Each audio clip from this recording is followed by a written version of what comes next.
Oh my gosh. Una sa lahat, maging practical tayo. Hindi.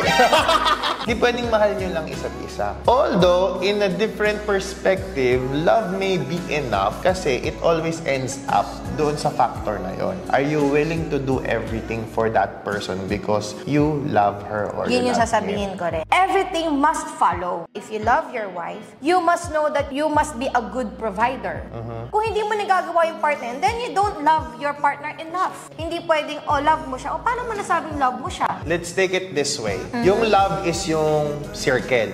Okay. Yung circle na yon, sa loob, dapat may responsible, you can provide, May respect. may respect, May diba? trust. May trust. So, yung love is yung kabuuan. Yes. Yun. So, hindi pwedeng love mo, pero wala kang respeto. Yes. Hindi pwedeng love mo, Wala pero kang hindi ka tiwala. makapag-provide. Hindi ko makapag-provide. Yes. Hindi naman pwedeng love mo, pero ayaw mong alagaan. Love is comprised of a lot of things.